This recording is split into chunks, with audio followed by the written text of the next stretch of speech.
because my mother kind of forced me to go to church. She never went, me alone, so she never went. So I found that a little bit hypocritical.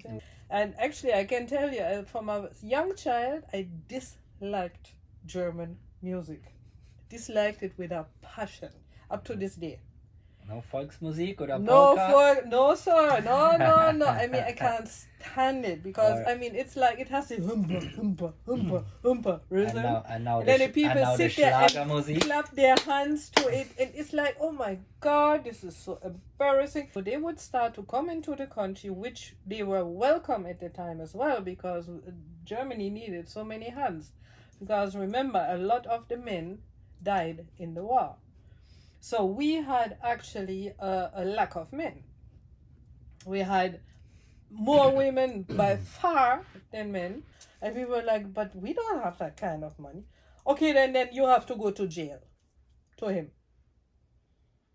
And we were like, okay, and you can drive on to me. I said, I don't have a driver's license. I don't know how to drive. And so I stood in front of this building here finally and looking and said, how the heck am I going to come in here now? When suddenly the door opened and one man come almost run out. Are you Sabine Radek? And I said, yes, I am. Oh, thank God. So they invited me in with the dog, everything. Brought me into an office. By that time, Thierry was in that office, and it was actually the boss of the whole station there. He was completely flabbergasted because what they had done, letting me out 17 years at the railway station, was completely wrong.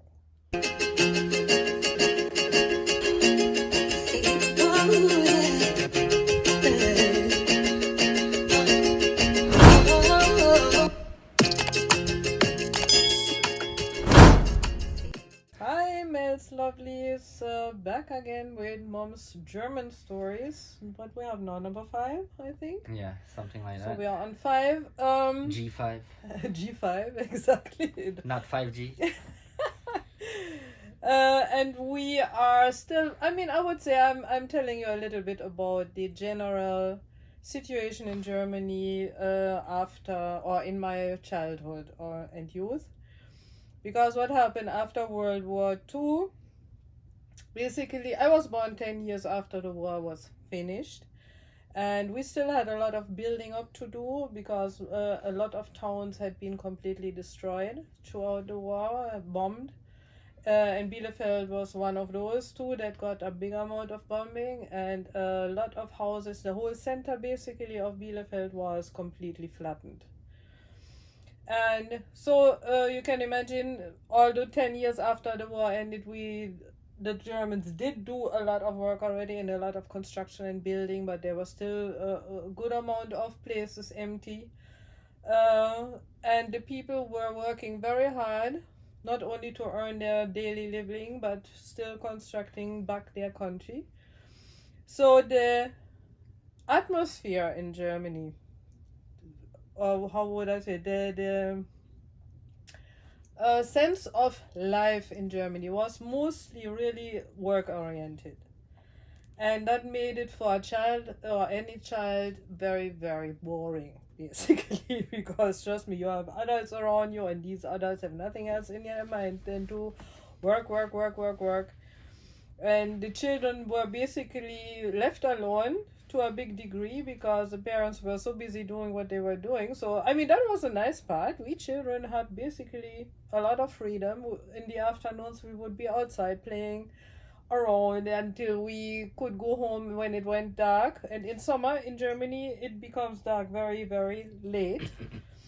So we had a good life in that respect. But now coming to my teenage years and getting older, I realized that there was nothing basically in my hometown what I could do, because there were no big entertainment things going on, no live music. Would you imagine even like what we have everywhere right now in America, in Germany, in Europe, anywhere, all over, the cafes or little restaurants that have outside dining, outside service, we would not have that. Nothing was going on. I mean, if you went in the town, on the road, everything was within the walls, within the houses. Nothing outside. I mean, only the pedestrians walking up and down, cars driving, trams driving, but otherwise, nothing outside. You wanted to drink a coffee and have a nice piece of cake in a cafe? Inside. Nicest summer day you can imagine. Inside.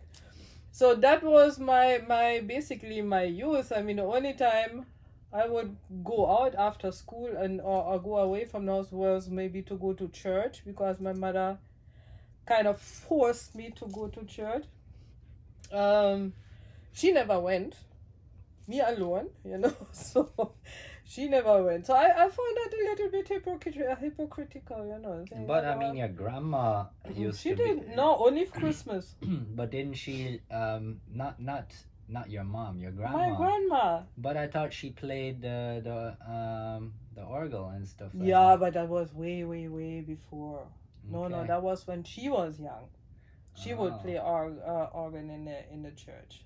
Okay. No, at that time, no, not anymore. Oh, I thought And she she would wouldn't do go that to church regularly. neither. So I was the only one was sent to church and come back home on Sundays. Sundays were awful. Sundays were so boring.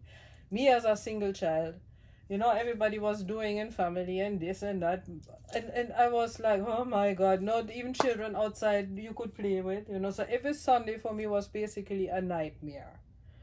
What my mother did though, she bought me at that time the Mickey Mouse little Comics. booklets. Huh? The little comics. The little comic booklets came out in Germany, in German. Right? So my mother, every Sunday morning, she would put one beside my bed. So when I woke up, I found it and I would read that. That was my Sunday morning pleasure. And for her, it was very selfish because I would let her sleep. That was a deal. I get the Mickey Mouse, she can sleep. Well, it's like today well, not today, but when I was younger and we got up to watch cartoons on the weekends. Yeah, to well, let you guys sleep longer too. Exactly, but at my time when I was 6, 7, 8 I know you years didn't old, have we a didn't TV even yet, have so. a TV. Haha, imagine that. No TV. The only thing we had was a nice music, like a record player, and a how you call it, tone band, the two wheel. Oh, like it's Yeah. like a cassette, but the big with the two the wheels. real big yeah, ones. yeah. And my mother, with her history, like dealing with the English soldiers after the war, she got a lot of English music, and in my eyes, good music. And actually, I can tell you, from a young child, I disliked German music. Disliked it with a passion, up to this day. No Volksmusik oder No, Polka? no, sir, no. I mean, I can't stand it because Or- I mean, it's like it has a humpa rhythm. And now And then the people the sit there and Schlagermusik. clap their hands to it, and it's like, oh my God, this is so embarrassing. I mean, from I was like 7, 8 years old, I disliked German music, and my mother obviously too, because she never played it. The only time I would hear it would be in the radio. And trust me, up to this day, I'm not a big fan. It has gotten better. What was she listening to in those days? Frank Then- Sinatra? Yeah, and Stuff Bing like Bing Crosby Crosby. and some other people. I don't even know the names, but the then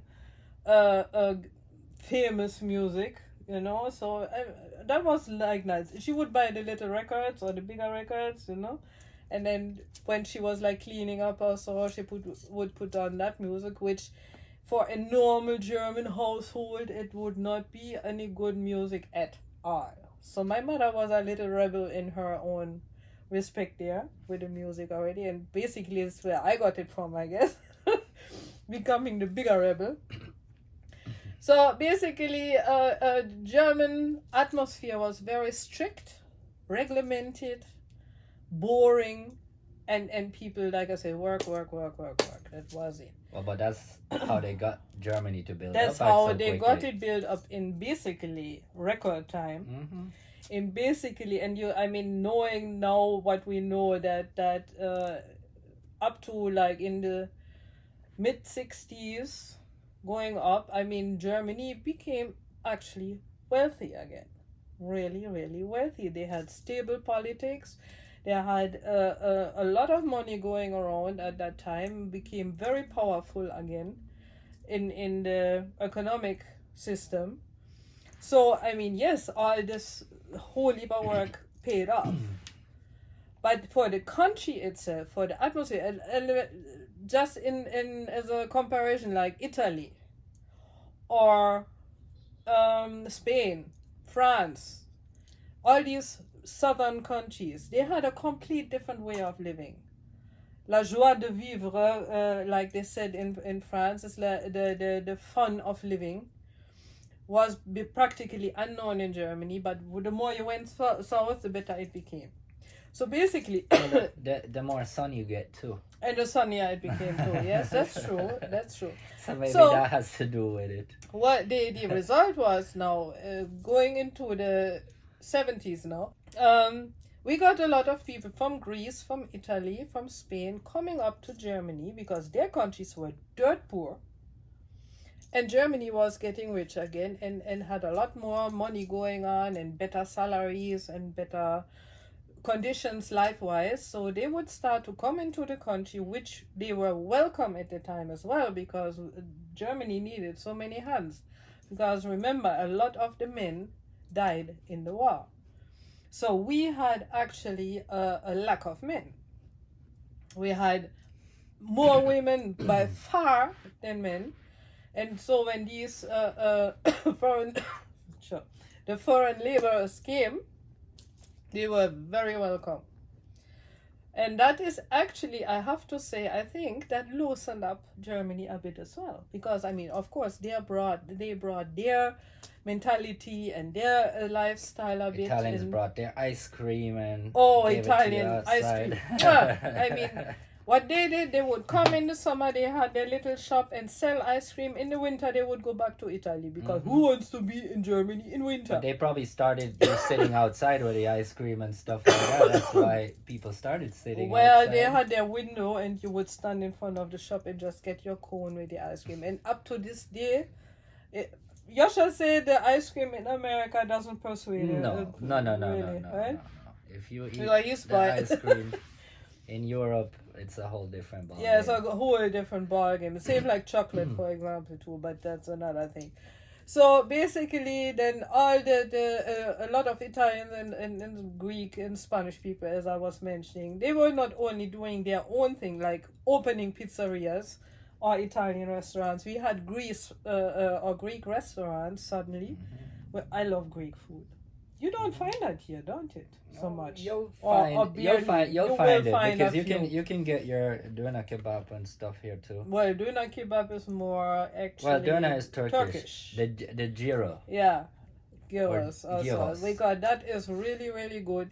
So Germany got some more input from abroad basically, and it served it well. What happened too? It's always this magic year, 1968. In 68, basically the youth of Germany was standing up against the establishment because all this rigid living, that new generation that grew up. I was in 68, I was 13. So I was a bit young still, but of course the older ones that went to universities were studying and stuff. They started a little form of revolution. They said, no, we cannot take this any longer. This is too much. This is too strict. There is no fun in life, and we cannot stand it any longer. So they, of course, I mean, as young people are likely to do, they turn around to the other extreme, basically, and did some things that would be completely contrary to what their parents were doing. Starting with, they were no more, in their eyes, there should not even be any couples. You know? It's like, love should be free for everybody, you know? But that's a worldwide movement. That was not just Germany. But no, it was not just Germany. In America, the hippie movement at the time, it was worldwide because it come like, at that point in time, a lot of people or the young people realized, no, this cannot be our life forever. Then something must change. But in Germany, I think I can only talk about Germany. I know there was an influence from abroad, American music, for example, because at those times I love the Eagles and I love Doobie Brothers and I love a lot of flower power music. Flower Power, which... yeah, that was not so much, but the message behind it. That was the message. Yeah. This being more free. Yeah, be more free, basically, right? Don't let yourself be suppressed anymore by the establishment was a big enemy. That's what they call it, the establishment. And even in a political sense, we used to have a very strong Christian-oriented politic at that time. And then suddenly the SPD, Social Party of Social Democrats of Germany, they would get stronger and stronger and stronger because they were more liberal. They were more modern in their thinking. They would support the young people more. And that is how it happened. And eventually they won the election as well. And now since then, basically, you can say in Germany, the politics have been... We have quite a few parties nowadays. But, those two, the Christian Democrats and the Social Democrats, more or less were the main parties. Nowadays, they do have to find a coalition with other parties because they are not strong enough anymore. No, there are a lot of smaller parties. There's a lot of smaller parties right have now. A lot of influence. Have a lot of influence, like the Green Party, which was founded. Die Grünen was founded around the same time, like in the 68s, where young men and women said, okay, we are going to go into politics right now and we are going to change it around. And them time, for example, we had the Vietnam War too, which Germany was not involved. Yeah, I was going to because ask you what happened for Germany in the Vietnam. No, they did not want to have anything whatsoever to do with any war in the world. But they were protesting about the fact that the Americans joined that war and that a lot of American young people were dying in that war. And because in Germany, we said, why would they even go there? What they have to do with that? And why would they send their promising young men over there to die? So we had demonstrations quite a bit in Germany against the Vietnam War. Same time, atomic energy started. That was the big thing suddenly. We have to come off the coal because Germany was basically a coal country. We have to come off it and we can go do the atomic energy. But then it turned out it was very dangerous. In the sense, it was poisonous because whatever the reactors. Well, the waste that you have. The waste was extremely poisonous, and where to put it. So the same young people that started to protest against the basic establishment said, no, the Vietnam War is wrong, atomic energy is wrong, it will kill us eventually. And by the way, in this year, I hear basically we only have 3 atomic factories left in Germany, and they're supposed to be closed this year. Okay. So atomic energy is over in Germany now after all these years. But we were protesting against it already 50 years ago. I had always this yellow. The sun. The sun with the smile, yeah. and Atomkraft, nein Yeah. danke. Atomic energy, no thank you. And a lot of people would wear those. I know that. I think you don't know them still, I right? didn't know it, yeah. Those things have been around for a long, but it started all in around end of 60s, beginning of 70s. So that was the start of it. Another thing that started was emancipation of the women. Because basically, women at that time after the war, actually, as I told you, there were not many men left. So a lot of them died. And for the first 15 years after the war ended, there were still a lot of the German men imprisoned abroad. I mean, they caught them in some form in time, and little by little they would be released and come back. But a lot of them were, of course, traumatized. A lot of them were injured. A lot of them lost limbs, legs, arms, this, that, so were not really able to work as they were supposed to. So basically, the women after the war, they clean up the entire Germany. Yeah, I know. They were called Trümmerfrauen. You have old pictures Yeah. of women with Women their doing it buckets with the taking up children. everything. Yes, buckets picking up all the stones. And they everything, tried to threw them recycle in. all those Yeah. stones as And well because they rebuild weren't going to whatever, get so- new stuff. Basically, the women were the force in Germany after the war, but politically or within the family, they did not have any rights. It was like say, oh, the man is the ruler of the house. It was not only in Germany, we know that, but I can only talk about Germany right now. And for women, it was in Germany the 3K, Küche, Kinder, Kirche, which is kitchen, kids, and church. That is what a woman was supposed to deal with, nothing else.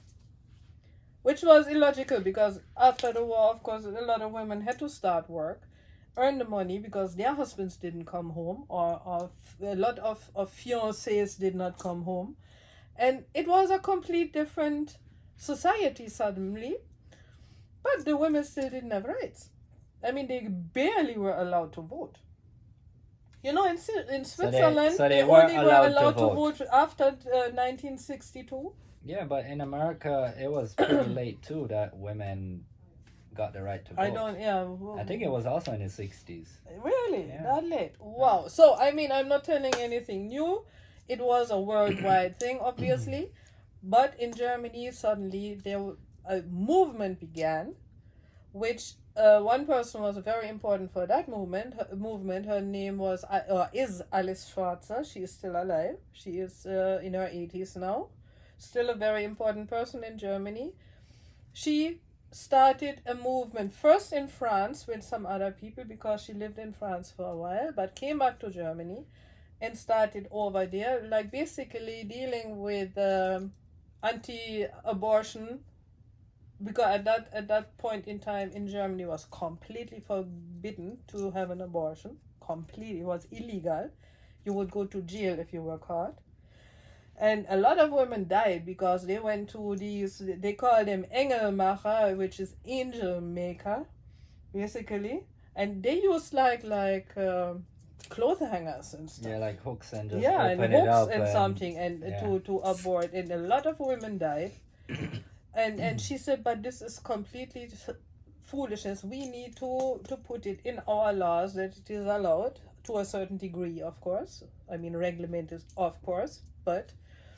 Or the movement where women would take off their bras and burn them in the streets within a demonstration. I think they had that in America as well. Yeah. I mean, basically, we did the same thing like in other countries as well, but all that came after the war and in my youth. So, for me... You guys were the rebels. We were the rebels because for me, I was fascinated. I was like, because this... restricted life before was, for me, it was like a punishment, you know. I didn't like it at all. And then when I saw, wow, there's a way out, you know, there might be a way out, we can change things and we should change. I was fully into that. The amount of demonstrations I went in and demonstrate against atomic energy, against the Vietnam War, for women rights. Because same thing, why women would earn so much less for the same job, which they do up to this day to a degree. But at that time, nobody even spoke about it or thought about it. Finally, people started to speak about it and say, yeah, maybe it's not quite fair, you know. Or even that women were allowed to, or it was more sociable to go to work as a woman. Even if you had children. Well, that was out of necessity too, though, because of the what happened in Exactly. World War Two. Exactly. So- And also what they needed were more kindergartens then, and where the children would be in the time when the mothers Daycare centers and stuff like daycare that. center, exactly, which after the war nothing like that was existing. So they started to come in little by little. So basically, as of the end of the 60s, a huge amount of things happened. And not only in Germany, but it's like the whole society suddenly started to shift a bit, you know?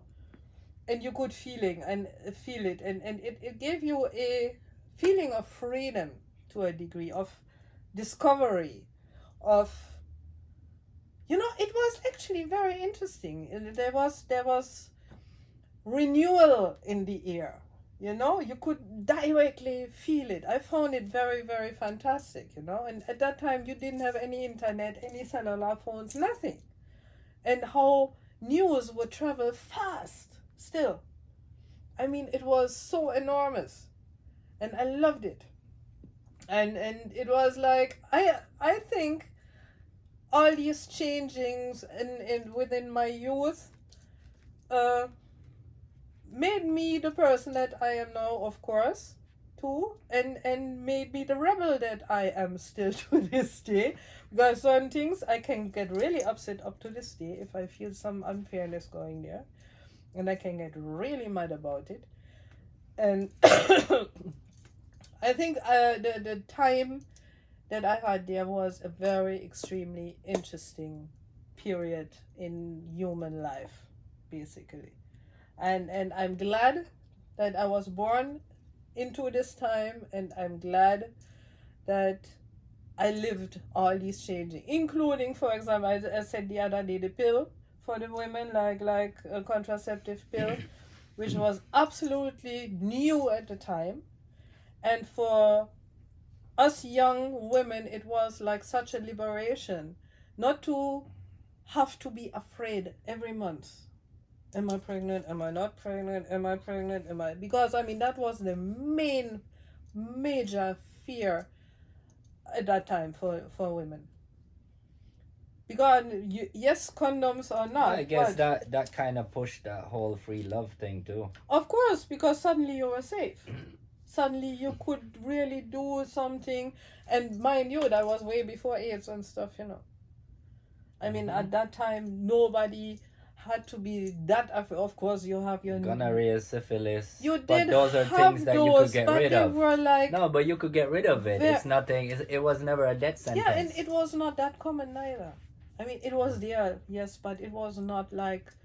I mean, this syphilis has been around since centuries. people started writing, probably. So centuries. But still, it had never overpowered the society as some other things, you know. So basically, we could feel suddenly so safe. We could be, and it's not done, mind you. It's not like that. Was fooling around, you know. When holy man. But You had the option to. I had the option. I had the freedom to do so. No, and it wasn't frowned upon either. His father and Nikki's father, and we were monogamous. I mean, we did not deal with other people in that respect. So, I mean, you guys are the baby boom generation, right? You're the ones who were born after all the stress that basically, those people went through with all the wars, with the depression, with all that. Yeah. And came and just made a big change. Yeah, because we had a certain security in a short period of time too. We had a lot of security behind us. Our parents would not back us up. They hated what we were doing. Yeah, but they were were there. Yeah. The system was there. And if you got locked up, they would have gotten you out. Oh, they would have gotten you out. Yes, for sure. They wouldn't have said, "Oh, you stay in jail." No, not like now when you're fed up, they say, "Let them spend some time in jail." No, they wouldn't have. Oh no, because the neighbors, what would the neighbors think? Right, get them out as soon as possible and try not to let anybody know what happened. When my mommy heard I was going on demonstrations here and there, and then, well, I mean, I think she was secretly proud of me too. You know, she was not completely opposed to it. And then again, I mean, there were some situations where the police got really violent against demonstrators. So it was a little bit, it could be a little bit dangerous as well. I mean, I personally never got injured or anything, but I saw some scenes where the police start to beat up the people then. But I mean, we all know that, we have seen that up to this day it's happening. So basically, of course, police was our biggest enemy. Well, the state. Yeah, and the police as well, because they were the well, the police was a representative of the state. Exactly. So that was the, for us, yeah, it was simpler to say we don't like police. So police is pigs, basically. Pigs. In Germany, they don't call them pigs; they call them Bullen, which is what you would say. How you would translate that Bullen? It's Taurus, really. It's a bull cow. A cow. No, it's a bull. I know, a bull. No, Bullen is a male. I know, that's why I said a bull cow. Okay. Bull. Yeah. Just a bull. So we call them bulls, you know, and nobody did like to hear that. I guess they bullied you guys a lot. They did. They did. So basically, this was the political and social for them, atmosphere. It must have been a big change too, because before, you know, everybody saw the police, they respected them and stuff, everything was easy. And now this generation came and just turned everything topsy-turvy, upside down, and the police finally had something to do. Which they didn't like. And then, of course, you know, all the time, what started as well was the music scene, the open air festivals, same here in America. Yeah, like Woodstock and stuff like that over here. Exactly. So those times, I mean, it was kind of a little revolution worldwide. You had all these big artists, Jimi Hendrix. Yeah, and it was like the whole Janis feeling. Joplin, I'm talking still about the feeling of this whole time. It was like, we suddenly felt like we would throw off chains and things that would keep us. No, but you had a lot more media or medium to put out stuff like that in music and all those things. Everything got a little bit easier, so you know, you could use all that to, like what they're doing now with the internet. I mean, it's overwhelming now. Then it wasn't really overwhelming, because you still had to wait to get that info, and you know, you could process it and stuff like that. But that was still new. All that was relatively new. So basically, within this time now, what happened? I was 17 years old, and as I was saying, Thierry started to work as a truck driver and earning his money, and I still was earning my little money with my jewelry and having the money from my mother's side. If you remember, I got the money from the government and stuff to myself to live off. We were finally able to buy a old VW bus. That bus was from. That was in the beginning of the 70s. I think the bus was from 50 something. And those two window ones, the windscreen. The one where the front window, windscreen front was split. Old one. We had like the windows up on the roof, and it had Did it have like a sliding roof? And it had a sliding roof made from fabrics. Okay. And it had doors that open like that in the back. Only one side, and it opened like this in the back. It was red and white. And I love that car. And my mother was generous enough by the time in summer when I was 17, Thierry and me had been together like 9 months or something. And she was generous enough to allow me to drive with him in the bus to France. After 9 months. Yeah, it said she was generous enough, and I was not 18 yet, but I'm. One thing I have to say though, as a young woman, I was pretty mature already. I mean, the way I behaved, the way I was talking, thinking, acting, most people were always taking me for older than I was. Like when I was 14, people would think I was 19. And when I was like 16, 17, now they would think I was like beginning of 20s or so. So I was not a little girl in my whole actions and behaviors. So I guess she finally learned to trust me and understood that I was not going overboard with the things I was doing. So we took this old VW bus and left and to France. So I mean it's quite a few kilometers, or miles. It is a lot. We come from the northern part of Germany, so we had to pass a big part of Germany, go through Holland, go through Belgium, start at the northern part of France. Oh, that's where you drove that way?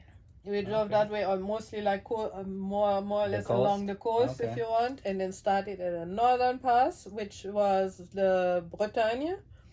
And mind you, at that time, France for us was perfect because he spoke French, of course, but by that time I spoke fluent French as well. So for us, it was like going home, basically. So I discovered for the first time, we drove down the whole Atlantic coast. We went back up inside in the Provence, in the Ardèche, and then went back down over the Pyrenees to the Mediterranean, and drove up now through Switzerland, where I, for the first time, would meet Thierry's family. This whole trip took 6 weeks. I mean, basically my summer holiday, because I was still at school at the time. So driving all around there took us 6 weeks. We were living off red wine, camembert, and baguette, basically, because of course we didn't have much money, and we were sleeping in the bus. Thierry was pretty good as handy, like too. That's what he got from his daddy too. And so he built something in the bus. We could cook there. Not as elaborate as nowadays, but it was enough. So we lived 6 weeks in the bus, passed through Switzerland, and then, so first, we passed a border. Them time there were still borders in Europe, all over, and came from France, passing the border, and in Geneva, basically, it's right where the border is, and stopped there. And at the time I had my small little dog, Chico. I got her when I was about 15 or so, and she was very small. She was like this. She was with us the whole trip, of course. They stopped us at the border and looked through papers, and then suddenly they came to Thierry and said, "Oh, you are arrested." And we were like, "What?" At that time, Thierry was living 2 years in Germany already, basically, or 1.5 years, right? And it's like, what did I do? I'm not aware, because he was Swiss, of course. He had his Swiss passport. So we were completely like, excuse us. So you got arrested in Switzerland. In Switzerland, right at the border. So it turned out that at one point in time, 3 years before, or I don't know, he did not pay a tram ticket and was caught. Okay. That was it. Okay. Big crime. Huge crime. You know what they did? I'm serious, because they said, "Oh, you have to pay so and so much, and we didn't have that money. I mean, we were two young people on our way home, basically. We had no money, or barely money, and we were like, but we don't have that kind of money. Okay, then you have to go to jail, to him." And we were like, okay, and you can drive on to me. They said, "I don't have a driver's license. I don't know how to drive. I don't know what to do." And they said, "Oh, okay, he has to go to jail. We go park the car here, and we go carry you somewhere." So they packed me and my little dog in a police car, put him in jail, Thierry in jail, drove me. Geneva is a pretty big town. You know where they brought me to? Railway station. The Geneva railway station. By that time, it was evening already. It was getting dark already. But they knew how old you were. That you they were 17. knew that I was so you're only underage, 17. Practically. Because I said I don't have a driver's license because I'm only 17. So, because when I was 18, that's the first thing I made, by the way, for a driver's license. That was the very first thing after that. So They let me off at the railway station, and I was allowed to carry a little bag with something, of course. And I think I carried a blanket or something, right? And so I was sitting in this railway station. It was getting like 10 o'clock at night, 11 o'clock at night, and I was like, so, okay, what am I supposed to do? But luckily at that time, being young, and so you meet people, there were people actually sleeping in that railway station on a regular basis, and I hooked up with them, and I told them my story, and they said, oh yeah, you can stay here, don't worry yourself. And of course I was a little bit nervous because, you don't know if they want to steal from you or whatever, but anyhow. So I put my little dog in I had a coat. When you put him in my coat, practically and huddled up in one corner, and it was not a very comfortable night, trust me. And then in the morning, finally morning came, and I had a little money, so I could buy myself some little breakfast and stuff, but I was still standing in this railway station saying, what the heck am I supposed to do now? Because, of course, we did not get any information. So I decided to find my way back to the place where they put him in jail. No, it was not a police, it was a jail, like actually. They took cell. me from, something like that. So I don't even know how I managed, it's so long ago, but I managed to go back there. And so I stood in front of this building here finally and looking and said, how the heck am I going to come in here now? When suddenly the door opened and one man almost run out. You, are you Sabina Radek? And I said, yes, I am. Oh, thank God. So they invited me in with the dog, everything. Brought me into an office. By that time, Thierry was in that office, and it was actually the boss of the whole station there. He was completely flabbergasted because what they had done, letting me out 17 years at the railway station, was completely wrong. And seeing that I was German, not Swiss, it could have given them, if I was going to make that public or something, or if something happened, or if something had happened to me, that would have been one huge stink. So this one, he almost took me in his arms, and he was so happy that I was good and alive and nothing happened to me. And the first thing he did is he said, oh, bring something to eat for the dog, because I'm sure he didn't get anything to eat. And I said, no, of course not. And so Chico got something to eat. And then it turned out, even to put Thierry in jail for this ticket was completely wrong. They should not have done it at all.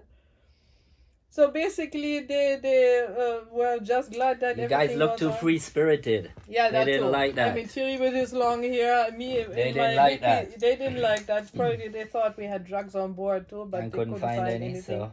We are not stupid and carry drugs, But in the end of the story was that he was like excusing himself over and over and over, and I know, and please don't see it wrong, and we just said, look here, let us leave, that's all we want, let us leave, and finally we got our car back, we could go in the car and go on.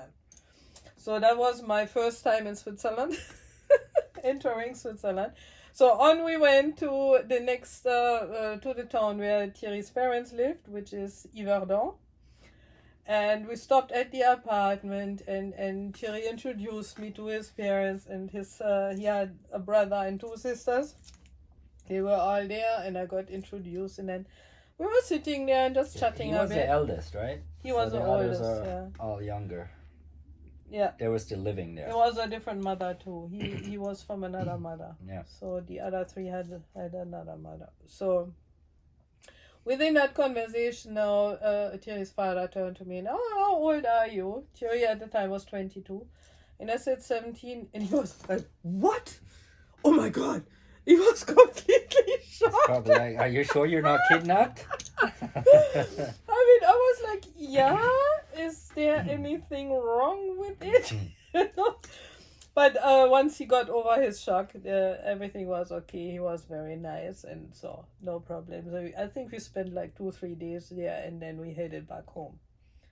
So that was my first time going to France, going to Switzerland, being away from home for so long, say over 6 weeks, living our life on the road basically because we could stop anywhere. Them time you didn't need to go to no camping spot Yeah, or you nothing. could go just anywhere. stop, You see you a know? nice spot and okay, I love the Just, view oh yeah, here. I this want to is see nice. how it looks like in the morning. Let's just stop here Exactly, and camp. and nobody, no, on the contrary, we would meet so many people that were fascinated again by our way of traveling, and we got invitations all the time. Oh, yeah, come for dinner.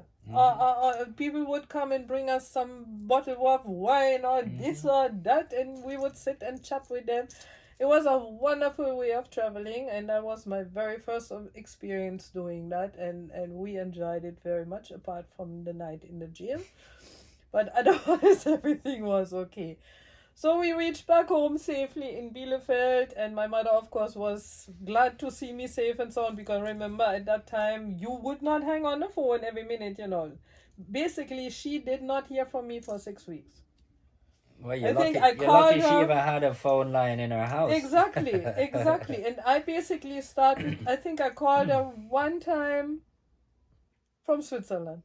And that's when we were basically home done. already. Yeah. And just said, Mom, everything is all right, we soon come.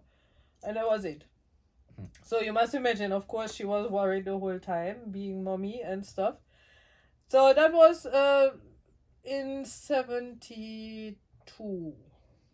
1972. So that's where we reach here right now. No, a few years ago. So guys, this is it for today. I gave you a little political insight of that time and my first trip to France and Switzerland, and I hope you enjoyed it. And yeah, the usual, please. Like, share, and subscribe. Exactly.